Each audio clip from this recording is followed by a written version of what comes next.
What's good? We're here with another episode of the Enventing podcast. We have a special guest here today. We got a event organizer, mastermind himself, Felix. Go ahead. Yeah, what's good, y'all? I am a mastermind. No, I'm playing. Yeah, nah. I throw events, Mo Boys. If you guys heard already from 2 episodes ago with Derbio, I'm another one of the members, founder, CEO. Let's get it. Yeah. So I'm gonna ask you the same question that I asked him. Um, what made you want to start Mo Boys? Honestly, I watched the episode.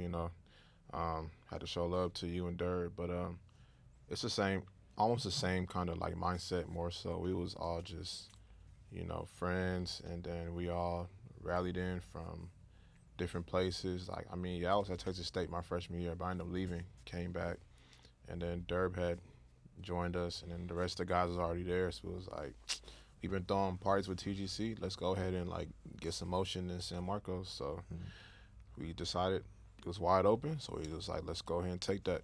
And then we started throwing events, and yeah, or we just actually just started planning things out, doing small things, and then throwing events. But Mm-hmm. Mm-hmm.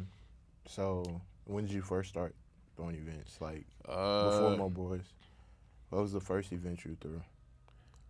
this goes back all the way to Foreign Boys, man. Like, Mm-hmm. this is like a long time ago. I'm talking high school, probably like 2017, man.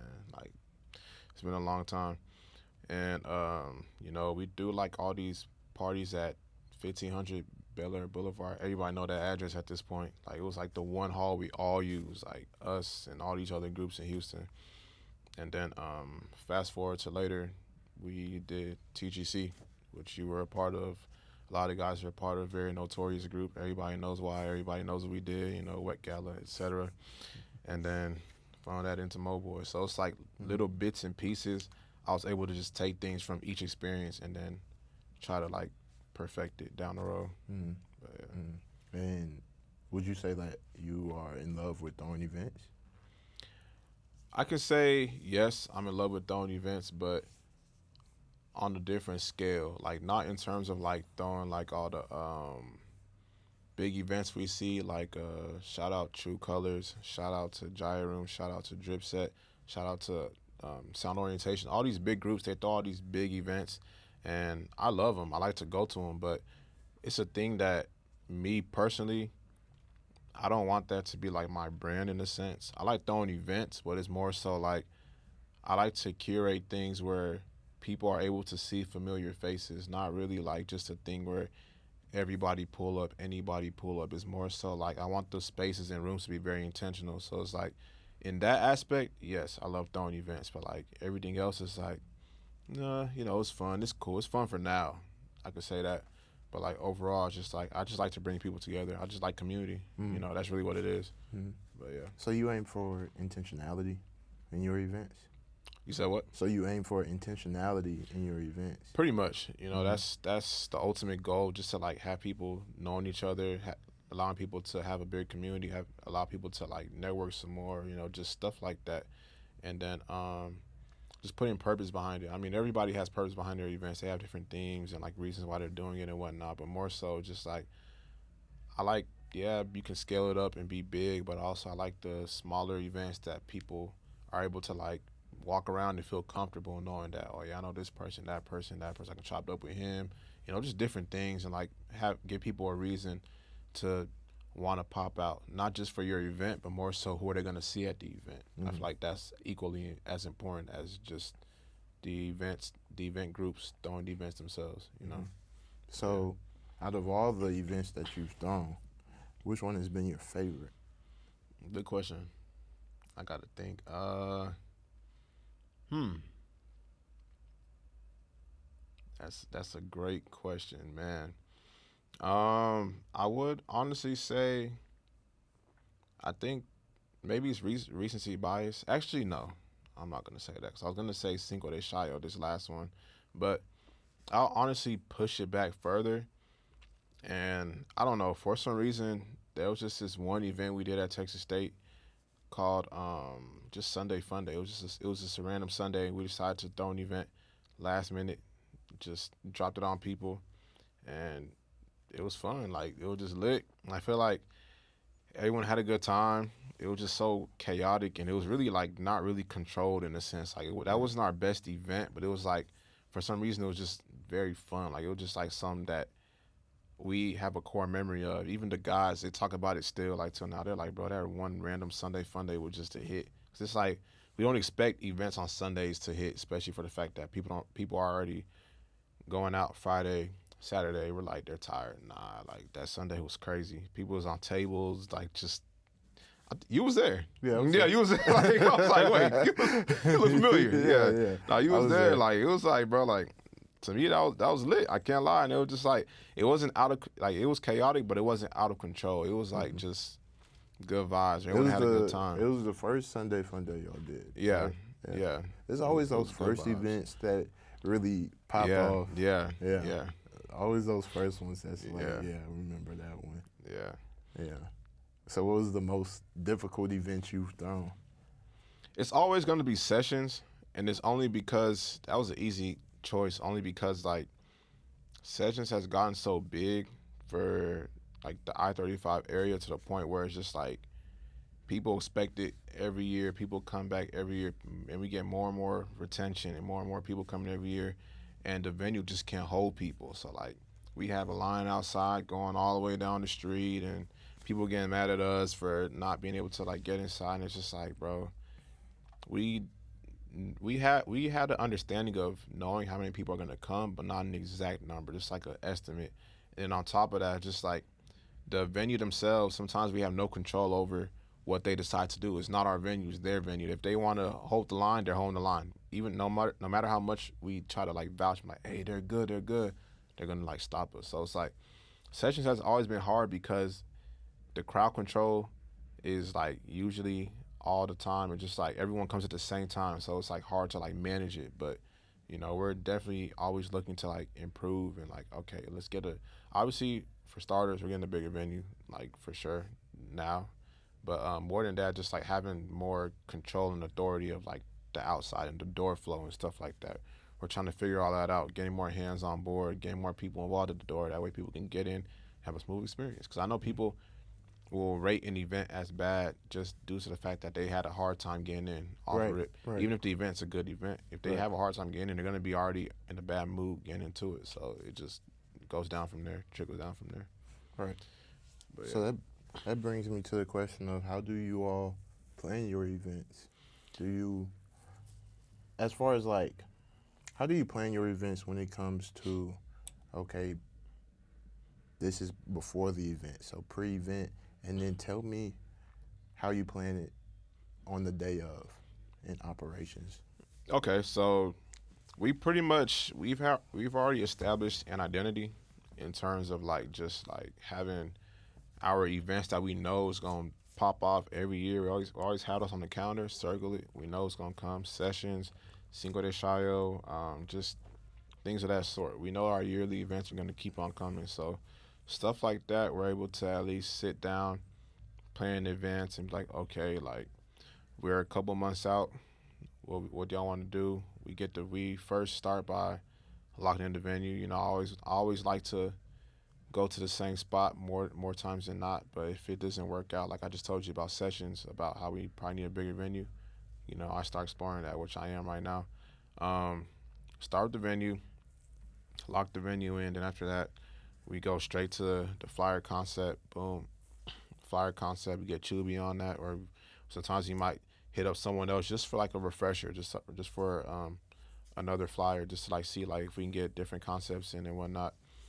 Then we start our ticketing link. Shout out GateKeepers. You feel me? Mm-hmm. After that, we go straight to allocating who does what in terms of like, all right, cool. Now we have everything planned out, because once you get the venue down, the flyer, the link is just like it's gonna start flowing in. Now you get the promo down, and that's usually like I guess the harder part. 'Cause it's like sometimes you got to change things. Not sometimes. Every single time we promo, we do something differently, because it's just like times are changing, we got to change as well. You know, so I try to look at different trends and stuff that are like just popping off, especially on TikTok. I try to like mimic it or at least like mirror it as best as I can. If I see something's popping, you know, like I'm gonna use it as inspo, and I'm gonna go ahead and try it out myself and see what works, see what doesn't work.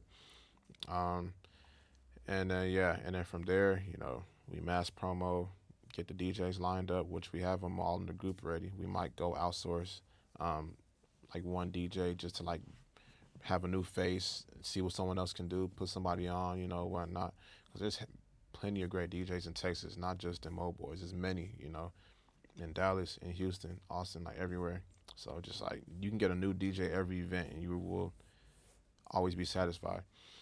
Um, but yeah, then after that, we go ahead and organize things, and I just allocate who's doing what day of. I mean, entertainment crew, they know who they are. You know, Derb's gonna MC. He already know that. The DJs, we usually have that sorted out early because we got the flyer out early already, so they know what they're doing. And the rest of the guys that's not doing any like entertainment whatnot, working the door. Like they know OG, OB, we're working the door. Um, and then like it'll be like me, Darius, maybe like Fola. We'll be back there just making sure everything is like running smoothly throughout the duration of the event. But before the event even starts, but then also throughout the duration, just making sure that everyone is like on the same page, same accord and whatnot. And then, yeah, we just have a good time. Like I just make sure I'm like, hey man, like the one thing I can say those guys are really good at, they're good at like keeping the crowd engaged and entertained, you know, 100% all the time. So I'm just like, hey, at the end of the day, I'm not gonna sit there and like tell them do this, do that, do this, do that. It's more of like, bro, just be you, because those guys, they just naturally know how to gravitate people towards them and then rock out. But yeah. Yeah. So go ahead, tell us who all is in Mo Boys. Mo Boys, we can start with the old heads. It's me. I guess y'all can call us unks. I don't know. Me, Darius, Dirk, Fola, Photo, and we got the young guys. We have Io, Chuby, OG, Obi. Then we got one more member, but keep that one on the low, man. We got a little DJ, good cold DJ. We gotta be like slowly integrating, bro, into the mix. But is he like? Is he stamped? He's stamped for sure. He's been doing all of our events for like the past like year now. Honestly, like literally each and every one. So I mean, Wait, so why you don't want the talks? Why you don't want to say his name? We still talking things out, bro. We're still talking things out, man. Going through the process. We're still talking things out. That's why. No, but I asked that because, you know, I think events should be ran as a business. I think it is a business. Anything where you're getting money from at a constant rate, that's a business. I agree. So, as far as roles, what do you think groups? How do you determine what role everybody serves in? And then tell us, what do you think a event company should have? What roles should an event company have? For one, with Mo Boys, everyone plays to their strengths. So like, obviously, our DJs are gonna be our DJs. Like, AY, Fola, Photo. That's it. Yeah. Like our DJs are our DJs, you know, like straight up. It's just like, I don't expect them to do anything else but simply just DJ. Because it's like if you start putting too much on people's plates, then it's just like things not going to get done. So you just keep it at that. Derb does MC, but Derb also helps me with a lot. Like literally like anything I'm doing, Derb is doing it too. Finding venues, reaching out to people, etc. Like helping me with invites and just like stuff like that. Derb does everything I do too. But at the end of the day, I don't want his plate also to be too full, like MC, you know. But he's a natural. He's already good at that. So it's like, yeah, he takes on a lot of other roles because he's already naturally good at MCing. He doesn't have to sit there and like think about what to say. He just does it. Darius is more so on the back end in terms of like he's not really like out and about. He's not really like the person that's gonna he's gonna entertain, but like I can say like the guys I just named earlier, they're like the entertainers. They're like the people that okay, like you put them on the flyer, people expect a certain outcome because they see them. They're like, yeah, like they're gonna mix it. They're gonna be dancing. They're gonna be doing all sorts of things, And people like that. So it's like put those guys in the front end, and the rest of us, we're pretty much like on the back end in terms of like just like making sure that things are running smooth. Like yeah, Darius, he helps me out as well, doing the same stuff as Darius, just without the MCing. OG and Obi, they help out when they can. Obi. Sometimes he does videography. Sometimes he works the door, works crowd control, and that's perfect. OG, same thing. We're just playing to their strengths. If there's something that you feel like you don't want to do, like you don't have to do it. Chuby, graphic designer, he does everything media wise. It's Chuby. I'm trying to see if I forgot anyone. I don't think so. But yeah, like everyone just plays to what they were already doing before we even start the group to begin with. So just I feel like that was perfect, you know. And then me, I just like try to put the pieces together. I try to like make sure I'm like the glue, make sure everything like just makes sense, and then we put out a good product. But one thing that's mandatory we all do, we must promo, because promo is like one of the most, if not the most important thing for an event. And you had a second question. You said, what should other event groups do? So basically, what do you think? What do you think that all what are the roles that you think all event companies should have? Roles in terms of like, okay, I see. Mm-hmm.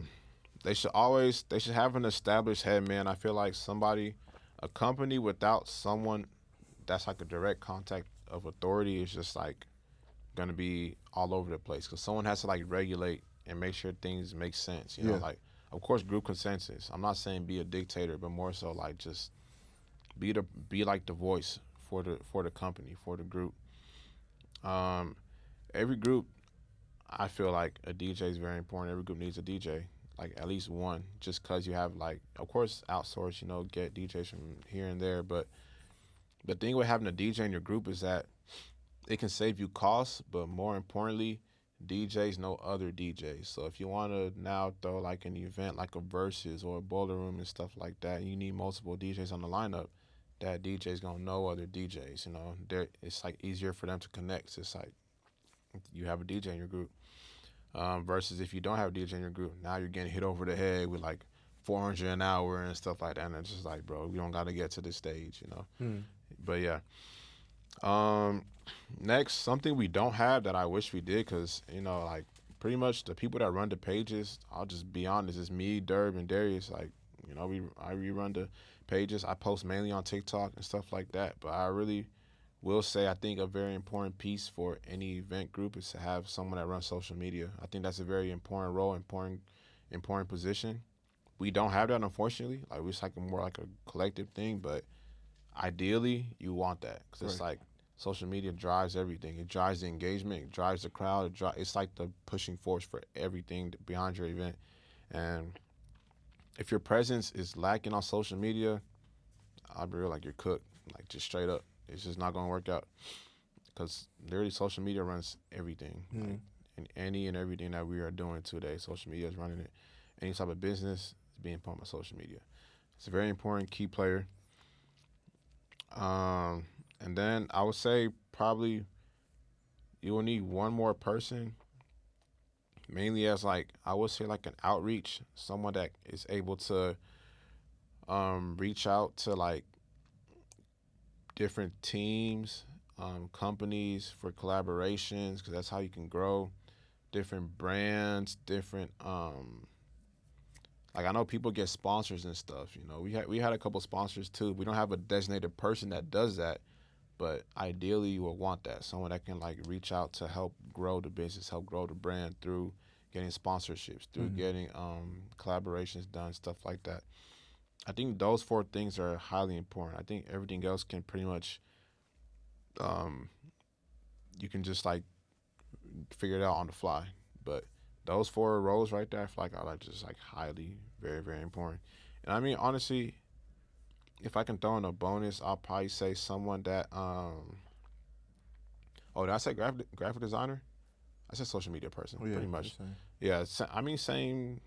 Mm, if they're not the same thing, I'll say graphic designer as well. That's Mm-hmm. graphics are again par hand in hand with social A media. media You know, person. yeah, Right. just a media person in general. But I guess you Mm-hmm. can say those are two different things. So, Mm-hmm. graphic designer, social media person, you need those two. Mm-hmm. But yeah, then I'll honestly just add on one more person as like logistics. Like outside of the head person, it's like someone else has to also be a second voice, a second opinion, just to make sure it's like checks and balances, not just someone saying something, everyone's a yes man and saying yes, perfect, go. Like, nah, Mm-hmm. it shouldn't be like that.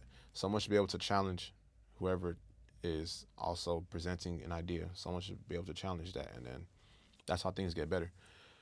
But yeah, so outside of that, it's just like everything else can pretty much get figured out on the fly. But those positions are like mandatory. You need Right. that. And I would even say like a finance person. But I mean, a finance person would be the person that's in charge, Mm-hmm. I would assume. So I don't think that's like something that you really need to designate somebody for, but you can. I low-key think you do need to designate somebody for, only so you can Well, learn, mhm. only so you can know your numbers as far as budgeting. I was gonna say that. You know what? On a bigger scale, though, you're right. Yeah, Yeah, yeah, because if you're not keeping track of your numbers, it's very easy to lose a lot of money and leave that's it on true. the table. See, I just look from. I guess I look from like a little. My bad. I guess I look from like a little close, a smaller lens, just because I usually handle all the finance. So just like I see that as like a role that someone can just take on Mm-hmm. as they're doing other things, because that's pretty much what I do. But it will actually be very helpful if someone did just run finance and Right. just like collect the money and say, hey, we have this amount in our account. What do y'all want to do? How you want to allocate this? And then just make sure like purchases and things make sense, venues make sense. If it don't make sense, they'll let you know. Right. Yeah, I think that's pretty important, especially like a group that's like really like just at it for like a decade and they're really driving revenue like big old festivals and stuff like that. You Right. need you actually Right. do you Definitely. yeah you do need somebody for finances, 100%. Yeah. Um. So as far as on that point, how do you determine tickets? How do you drop tickets? And how do We y'all like to? we honestly used to just start off with the $10 and all this early bird and whatever the case may be, but now it's more like we have more structure. So I like to give the free tickets off rip before a certain time, and I know some people hate that. I'm sorry, but it's more the fact Hate that that as far as the attendees. nah, I think attendees don't like it. I guess I don't know. I've seen comments about people not liking the free before or whatever, but I mean it's just because like we need to have some type of incentive for People to people get that there. to come on time. You know, Right. like we don't want to just sit in an empty venue and everyone's coming on CPT and then it's like 1 a.m. and now people are starting to show up all at once and you can Mm-hmm. barely get them in. It's just like, Uh-huh. bro, we having issues at the door now. You know, Yeah. so we want to have like just some type of flow. So I like the early tickets because if you're gonna show up early, you at least deserve to get in for free, in my opinion. You know, like before midnight, before 11:30. You know, before 11, whatever the case may be. However we're feeling that day, that's what it's gonna be. And it's just like I like dropping those because I just feel like people in this economy, I think people deserve to just go out, have like a fresh deep breath, and just be able to okay, if I get here at this time, I'm not to worry about at least paying a cover charge. And I mean, I think that's cool. You know, when I Mm-hmm. see the free tickets on social media, I grab them. So I'm like, I might be having a good day. I might just make it to the party before 11, Uh-huh. before whatever, and then I'm having a good day, you know? And I feel like doing that just helps people enjoy themselves more because they're Mm-hmm. just like, okay, I gone to the door, Scotty free. Yeah, people like to say that, oh, if your event's free, they're not gonna value it. That is true, but also just like if your event is also already doing numbers, and you also have free people as well, the free people are just gonna enjoyed themselves a lot more because they're like, it didn't really come, they didn't have to break their back to get there, to be in the room and all that and whatnot. I just feel like people should have the opportunity at least to get in for free. Mm-hmm. And then after that, we go by waves. So we do wave one, wave two. We start this with just in this past May, honestly, even before that, but like there's more structure now behind it. We do waves, usually like 3 waves, and it'll just be like the price incrementally just gets higher and higher and higher. 3, 4 waves, or however we're feeling, whatever makes the most sense. But yeah, we try to drop the early one as soon as the free tickets sell out. Of course, you have wave one. It'll be like pretty fair, friendly, depending on the expenses we have. Be like 10, $15, and then it just goes up from there. I try to be as rational as possible, and just like not have people like breaking their back to be able to just get into the door. You feel me? But just like people have expenses, we do too, each and every day. So we have to make sure that we are receiving the income on the back end to at the very least break even. Yeah, I mean, Just it's to a make sure that, business at the end of you the feel day. me, things are paid for, and then we're trying to provide, we're trying to give out an experience for people. So it's just like at the very least, we're trying to get accommodated for it and just make sure that, okay, like this is not for no reason. Now, I'm not saying people's experiences are not for no reason. Now that's highlight of our night, but it's just like we also too have put in some effort and some work behind it. So we definitely wanted to be able to get compensated somehow, some way for providing it. But yeah. Okay, yeah. So where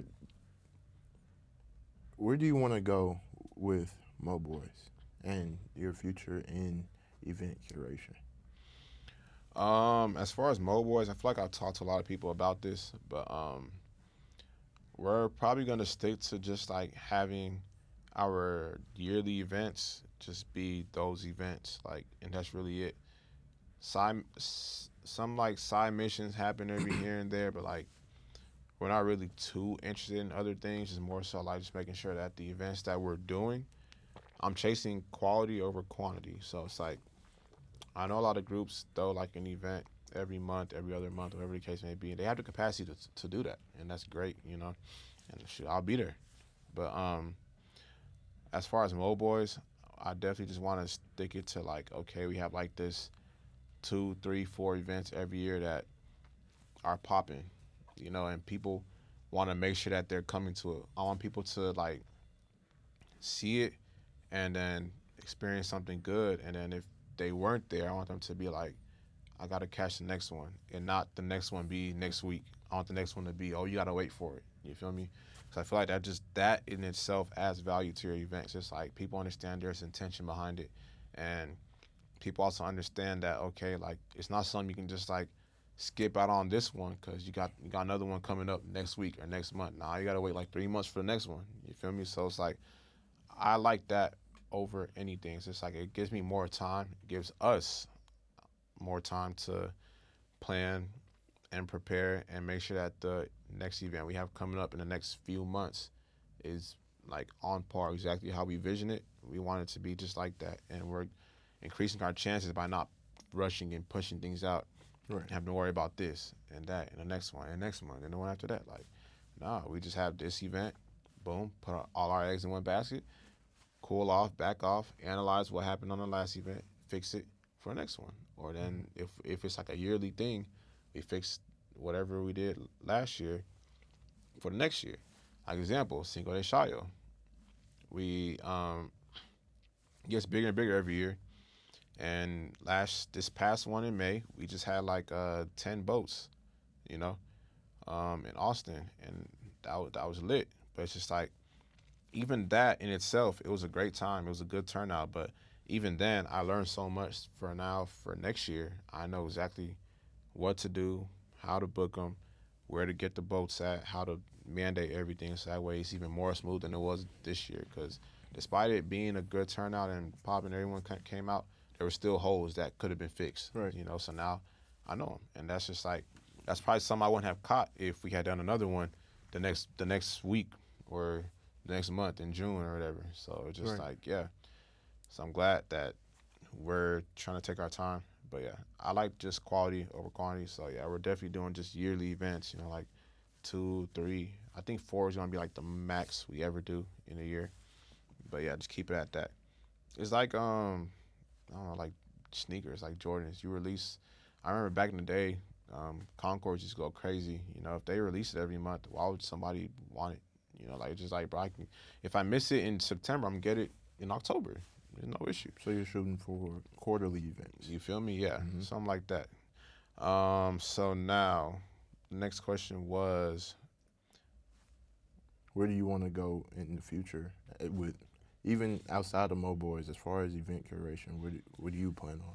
as far as myself, outside of Mo Boys, honestly, like I said earlier, I like throwing events. I like being intentional with spaces that I throw events in, and I also want people to um, know each other, like familiar faces and whatnot. So it's a thing where it's just like, and even new faces too, for sure. But like the mass majority of it should be like people that are like familiar, comfortable with each other, whatever. Um, Me myself, I like throwing like just like small things where it just brings people together, and I think going forward is a thing where I just like throw events that are, for myself at least, more like celebratory things. Like things with like purpose and meaning behind it. Like of course you can't celebrate. Yeah, you can celebrate everything, any and everything. So Yeah. it's like any small reason I find to celebrate something, I'll do it, and I'll just try to like make sure that people are appreciated and understand that, hey, I'm celebrating this, but it's more of the fact that you were a part of the journey. So I want you to be here with me to be able to celebrate whatever the case may be. I think of things like that, and then that's kind of like what me personally. That's what I'm heading towards.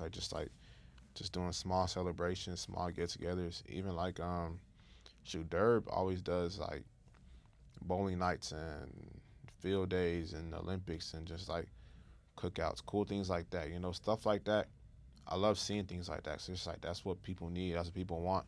That's what builds community. Mm. Like stuff like that. And then a lot of people usually like know each other or seen each other. The last one, like, hey, I remember you. Stuff like that. Mm. And it's just like it's stuff like that. I'm just like, yeah, like that's what I'm like envisioning, like for myself. Like just like doing small things like that going forward. You've thrown events in basically every major city in Texas. What city has the best turnout and vibes, and what's your favorite city to throw an event in? Hmm. Honestly, I would have to say between. We haven't touched Dallas as much. We've touched it before, but like not really as of recent to even like understand how the crowd is out there. It looks like it's lit.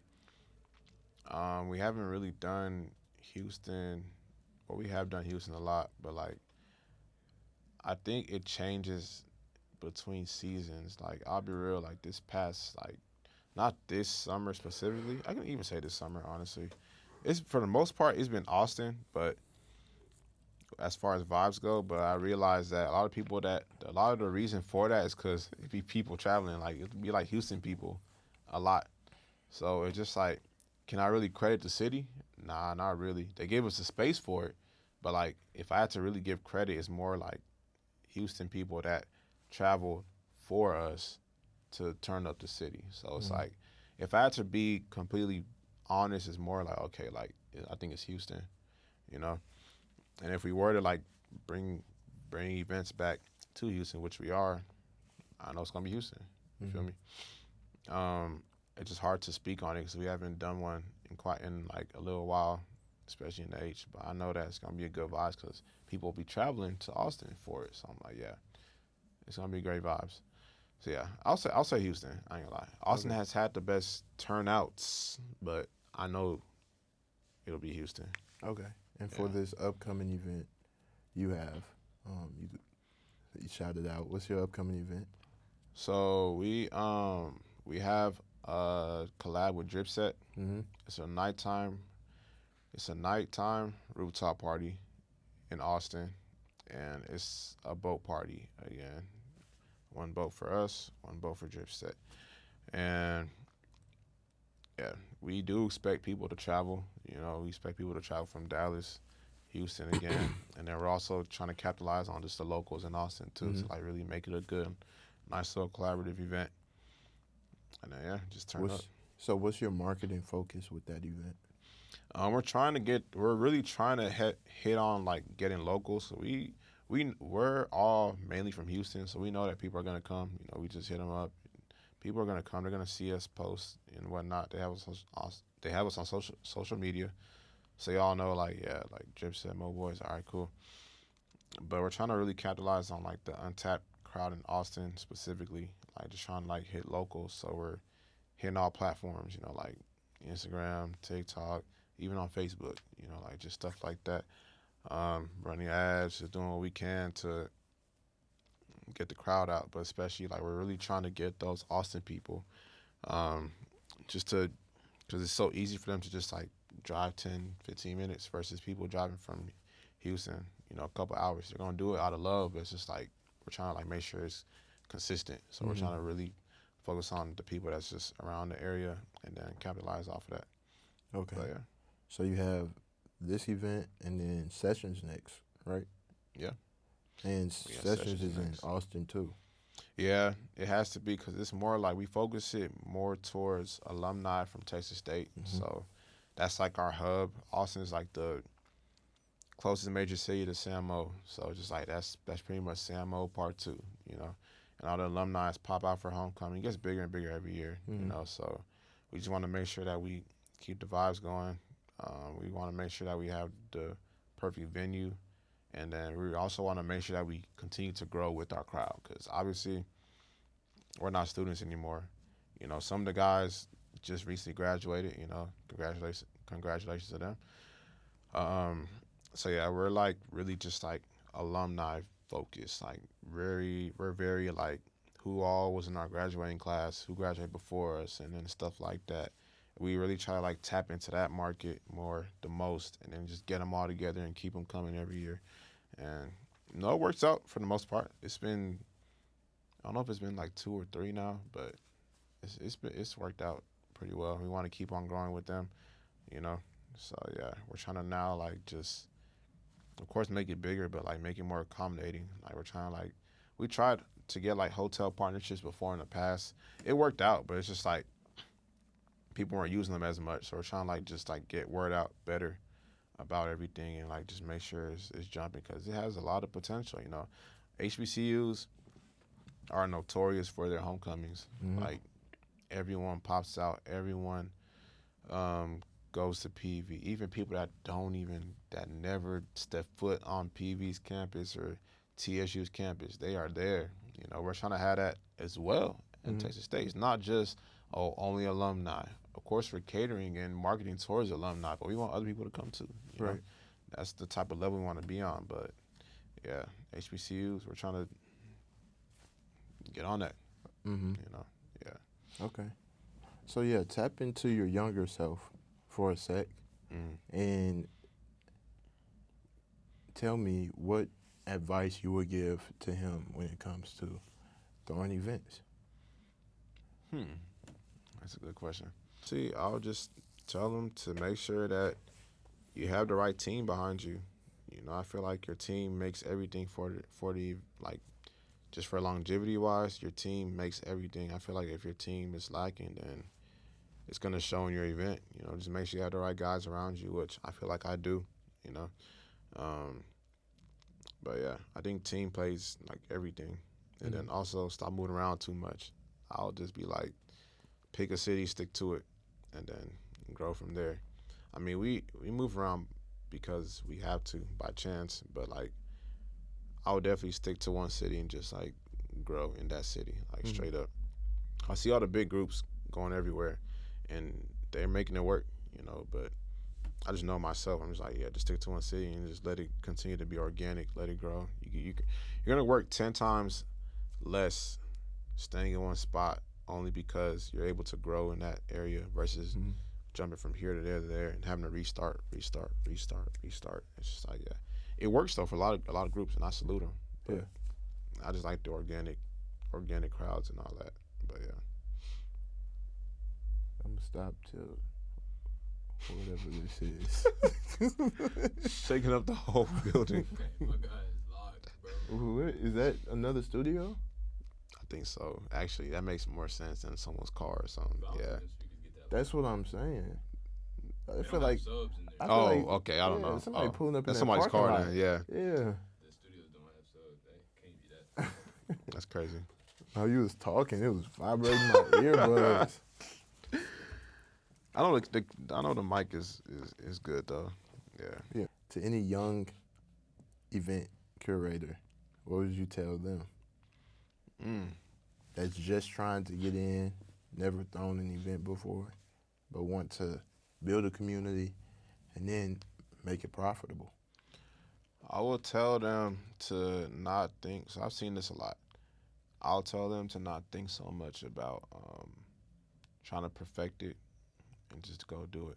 Because a lot of people like to sit around and they don't sit around. They just like try to plan everything down to the very last person to walk through the door. And it's like, bro, it's not going to, it'll never be the way you think it's going to happen. You know, like you literally got to do stuff, see what works, see what doesn't work.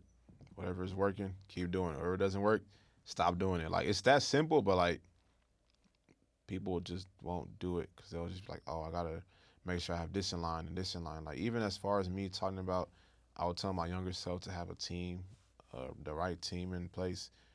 Honestly, to start, you don't even need that to start off. You know, you want to get that eventually, but to start off, you don't even need that. Like, just have an idea and then just put it, make it come to life. Like, that's really it. And then from there, the right team will be able to formulate.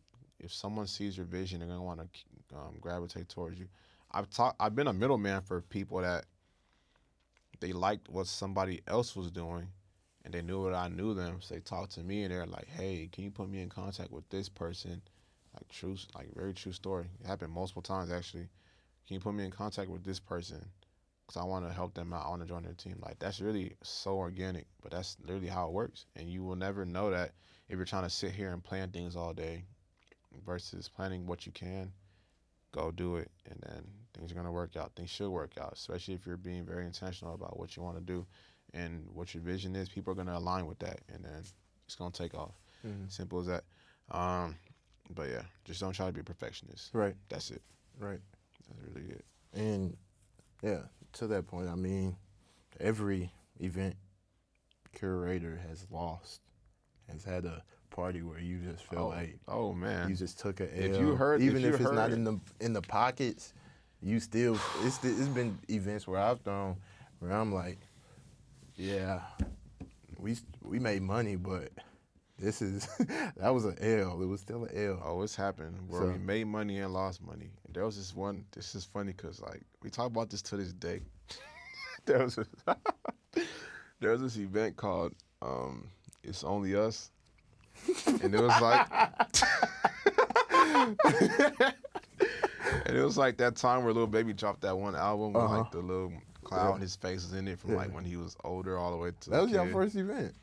Yeah, and it was like, oh, this is gonna bang. We paid somebody to make the animations and like, I don't know, the concept was fire. Yeah. The venue was fire. The venue was massive, Huge. bro. That venue could fit a state. That venue could The fit venue was huge. the entire Astros fan base into that stadium. Like, I mean, to that venue, it was big, and like, we was like, oh, this is gonna jump. Like, we was just, cause you know TGC, we was like, oh yeah, this, you know, we got it, it's easy. Man, come on. We threw that event, boy. I mean, it was only us, man. Only us. It was only us. That shit was crazy. I was like, okay, like that's hilarious. That's when I knew, all right, bro, like this is not what you think it is. Like, lock in, bro. Like, I'm talking, we have photographers, DJs playing in front of nobody. And I'm gonna tell y'all this, bro. Like, there's this one thing that y'all can like really see, like, if an event is jumping or not, bro. Bro, if y'all just see somebody like recording and they're only recording the DJ and that is it for the past 2 hours, Yeah. there's nothing flop. behind that camera. Yeah. For sure. Oh my gosh, Nah, bro. this how you really finesse. around 12 a.m. you post pregame just ended. Pregame just ended. They filming inside. Y'all Longest pregame on earth, bro. all getting here at once. Oh gosh. No, yeah. Yo, I mean, no, bro, that's real. some of them days, that's what you gotta do. It's essential, bro. Like real That's pain. what you gotta do. Real pain, bro. Don't Like, don't let it. Don't let a. If I sign up for a party, and the organizer don't post nothing by 12, it's a problem. There's bro. absolutely nobody there. There's a problem. Yeah, there's a problem, Yeah. bro. There is a problem for sure. Now I will say CPT does come into play because people peak prime time is around midnight, 12:30. But like around that time you see something. If you don't see, You see, yeah, You'll that's see the something. That's Yeah, the you'll time where you start to see. can Yeah, determine okay. yeah. What's is gonna this- happen? Yeah. Yeah. Because ain't nobody gonna pop out at 1 a.m. and like, this is be real. Like people want more than an hour just to be out. Like, Right. some people do go at like 1 o'clock, but like most people want to be there for more than just 1 hour. But Right. like, yeah, if you ain't seeing it, bro, shit. Yeah, there's been some pain behind throwing events. I can't lie. Like, battle scars, man.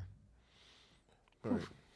So, in the lens of an organizer and an attendee, how do you feel about people using AI flyers? I think it's trash, bro. Like, I have no other words for it. Like, it's just trash. Like, I understand like an AI caption because I'm guilty. Hey, but the flyers, they all look the exact same. They all have the same font. They all have the same color scheme. It's like, why would you even want that for your work? It's just like, now you're just putting out a bad image off rips. It's just like, now you just look lazy. Now you look like you just want like a quick win. You feel me? Like you're just doing things like the fastest way possible. And then half the times the flyers don't even making sense. Like it's just like OD information on it. Graphics suck.